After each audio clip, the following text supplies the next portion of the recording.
नमस्कार। आयुष मंत्र में आपका स्वागत है। और आज का क्लास जो है प्रसूति का है।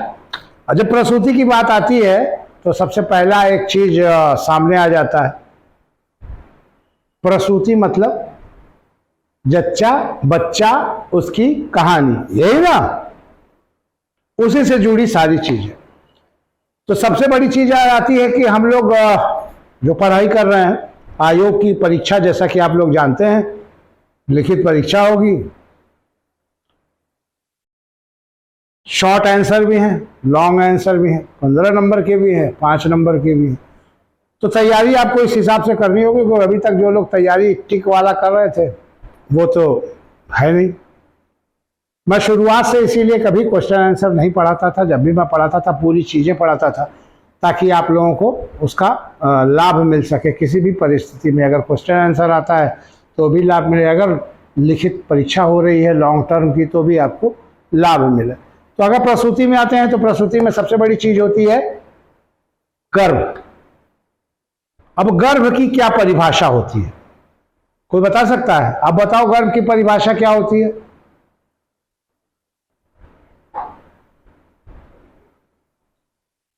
गर्भ की क्या परिभाषा है?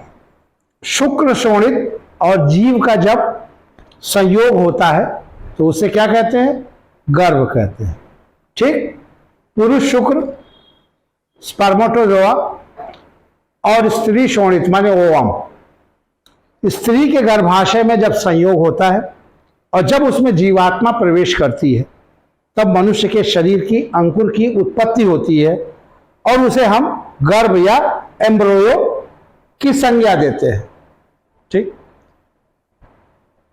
तो नॉर्मल में अगर गर्भ के बारे में पूछ रहा है तो इतना आंसर भी अगर आप देते हो तो 5 नंबर, अगर शॉर्ट टर्म में आएगा ये तो 5 नंबर आपको, 6 नंबर आपको दिला देगा।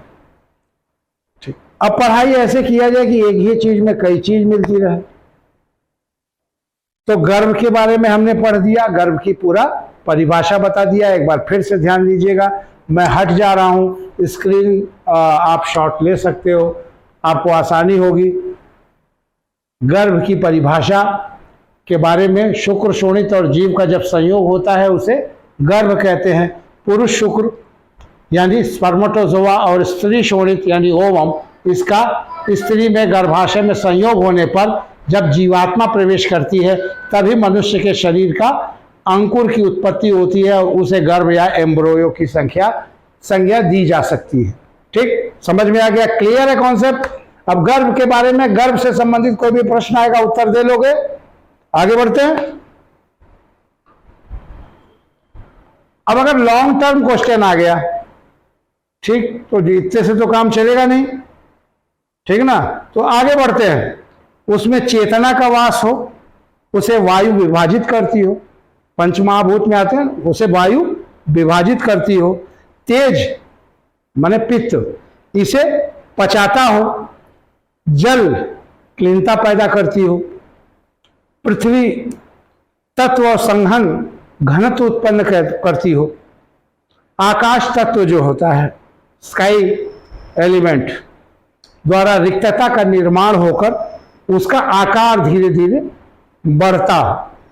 ठीक। इस प्रकार पांचों महाभूत द्वारा, पंच महाभूत के पांचों महाभूत द्वारा गर्भ का कार्य होने से जब उसमें हाथ पैर, ठीक, नाक कान भुजाएं और ये सारी चीजों का जब निर्माण शुरू हो जाता है तो उसे हम क्या कहते हैं? शरीर कहते हैं। ठीक, गर्भ बता दिया, शरीर बता दिया। ठीक, और तब उसे हम शरीर कहते हैं और जब वो पेट के अंदर होता है तब उसे गर्भ शरीर कहते हैं। ठीक, समझ में आया? ठीक ना? एम्ब्रोयो तब कहते हैं, गर्भ शरीर कहते हैं। और जैसा कि आप जानते हैं कि शरीर षाडंग होता है, जैसे 4 शाखाएं, 5वां मध्याकार शरीर और 6वां शिरा।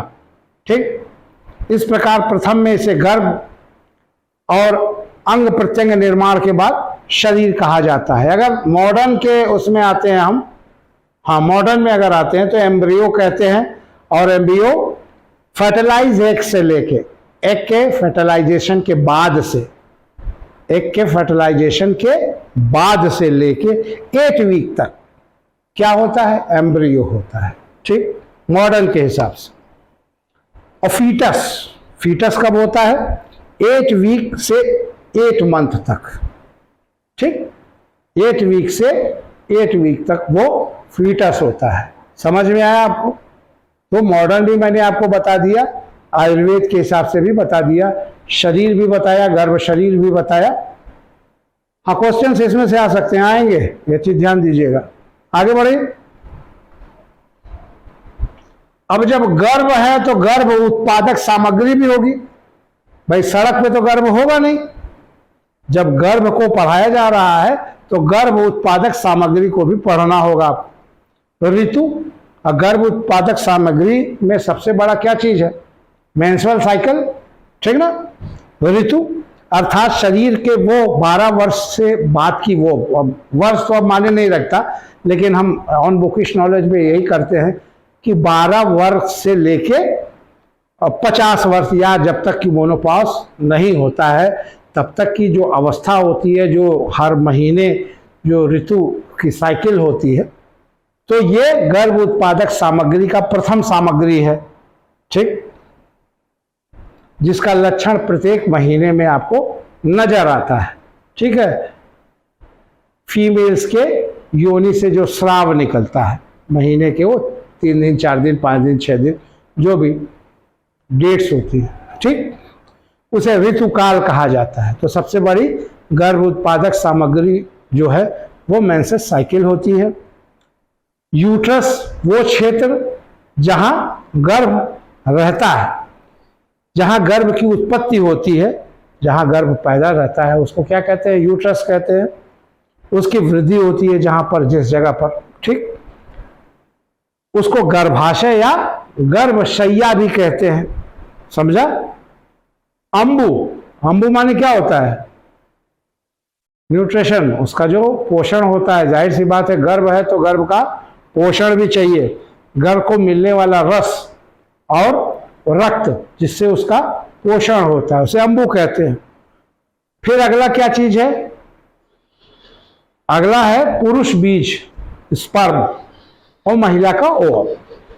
तो गर्भ उत्पादक सामग्री क्या क्या है, मेंसेस साइकिल है। भाई मेंसेस साइकिल नहीं होगा तो गर्भ कहां से पैदा होगा, ठीक।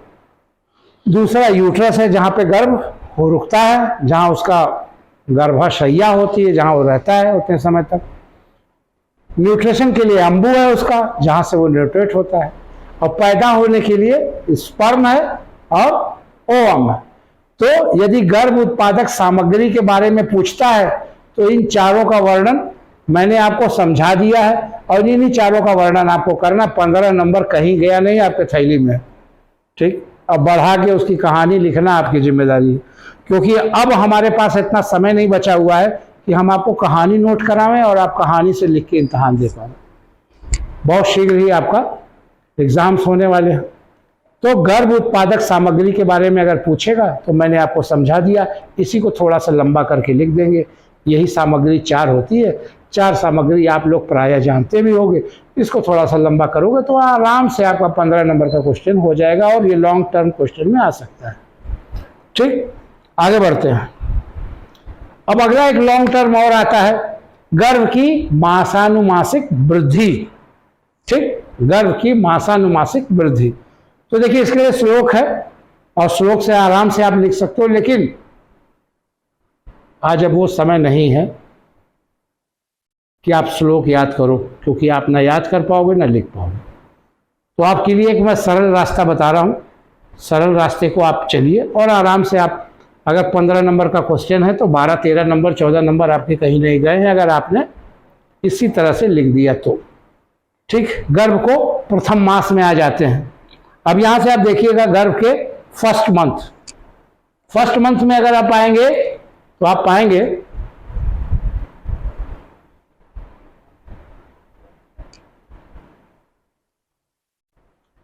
प्रथम मास में शुक्र और शोणित के संयोग से होने से प्रथम मास में गर्भ का स्वरूप कलल माने क्या होता है जानते हो, श्लेष्मा झिल्ली देखे अरे कफ देखे हो तो बुदबुदाकार का होता है, झिल्ली जैसा। ठीक, तो आप अगर कलल भी लिखोगे तो भी प्रथम मास समझ में आ जाएगा। ठीक, तो प्रथम मास में शुक्र और शोणित के संयोग होने से, शुक्र और शोणित अगर लिखने में बड़ी दिक्कत हो रही है तो आप उसको इंग्लिश में लिख सकते हो। ठीक, स्पर्म और ओवम के संयोग होने से कोई दिक्कत नहीं है, नंबर नहीं कटेगा। शुक्र और शोणित के संयोग होने से प्रथम मास में गर्भ का स्वरूप कलल होता है। गर्भ का स्वरूप प्रथम मास में कलल होता है, मतलब समझ में आ जाएगा। ठीक, अब आ जाते हैं मास नंबर 2। तो दूसरा हेडिंग होगा सेकेंड मंथ। दूसरे महीने में शीत माने श्लेष्मा, उष्मा यानी पित्त, और अनिल बने वायु। ठीक, के परिपक्व महाभूतों के संज्ञा से गर्भ धन बन जाता है। यदि वह गर्भ पिंडाकृति गोल हो तो पुत्र उत्पन्न होता है। यदि पेशी ही है तो कन्या और अर्बुद, और कन्या और अर्बुद हो तो नपुंसक होता है।